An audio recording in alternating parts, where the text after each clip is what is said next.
Good evening, guests and Toastmaster, fellow Toastmasters.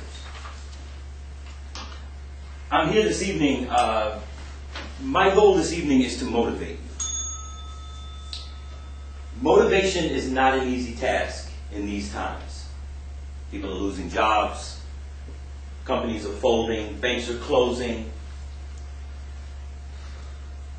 My favorite question, happiness is. And if I were to go to each one of you and ask you to finish that sentence, more than likely each one of you would have a different answer to complete that sentence. Am I right? Yeah. Yes. Okay. What I have found in my research is that most everyone, their answers evolve around money. Would you say that more money would make you happy? Yes. Relationships. Anybody looking for a relationship to make them happy? Yes.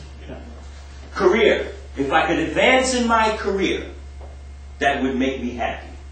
Ever ask yourself that question? Ever set that goal? Yes. Family.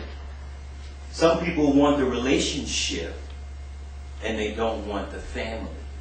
But some people want the family with the relationship. The children playing, the laughing, and the good times and the picnic in the park. These are the things that most people look for when they look for happiness. Khalil Gibran, famous poet, once wrote, "A country that ignores its children and doesn't take care of its elderly will perish." Nothing about money, nothing about career, a lot about relationship and family. I think he coined something for us. Now, Scott Peck, who wrote a great book called The Road Less Traveled, talked about how as human beings we map out our lives. We don't have to actually sit down and draw out a map. But we think of things that we want. We want to acquire money, relationship, career, and family. So we create a mental map of how we're going to achieve these things in life. Now, I have a 20-month-old daughter. And I want to talk about her just a little bit. Because before I get more involved in some of what you see here on the board, I'm going to tell you that my 20-month-old daughter, who hasn't had a goal for any of these things yet, has already answered this question for me. What happiness is. Okay? Now, the map that Scott Peck talks about in The Road Less Traveled, let's say, for instance, this is where we begin. 2 years old. 2 years old, as they say this is where we start to gather information and we're able to talk back and we're able to kind of have an idea of our surroundings. So by the time we're 18, we graduate high school. By the time we're 22, we graduate college. And now we're in our career stage. In the career stage, we look for the promotions. We look for the better paying job. We look for the, how can I get to the top of the ladder? So we're here. We do this for maybe 25 to 35 years. At the end of that time, we look for the retirement. And what Scott Peck tries to explain to us in this program is that at this point of retirement, we've gone up, we've reached our peak, and now we begin to have a downward spiral. Why? Because most people, they think they're going to buy a home, they're going to lay out every day and relax.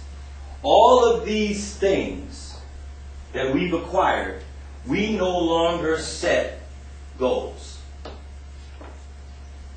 And because we don't have any more goals, we put all our happiness into the goals, we no longer feel happy.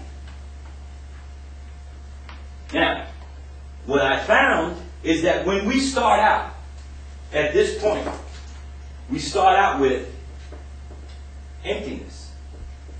And we're looking to be filled with these things. Now, emptiness, everything in life has a circle. So if we start with emptiness, we go around and we end up with emptiness. So how do we find happiness in the midst of all our goal seeking? My way has come out of these three things, which I like to call the A factor. And what do I mean by the A factor? There are three parts to the A factor. There's awareness. First, I had to become aware of what Scott Peck was trying to offer to me, and that is, what is my map in life? What is it that I really want? What do my goals really mean? What is the substance of what I really want out of life? Then I had to accept what that really is. What is it that I'm really looking for? Can I accept who I really am? Can I accept what I don't have right now in order to achieve what I want in my next step? And then, last but not least, the paramount thing is the action that I take to get there. So what I found, number one, is that in the action, the happiness comes in the journey, not in the goals. And here's what my 20-month-old daughter taught me that I want to pass on to you today, that will answer the question, hopefully for you, as it has for me. I want you to take a moment, and I want you to think about this child who has never experienced all of this, who doesn't have all of these goals yet. I want you to take a deep breath and relax.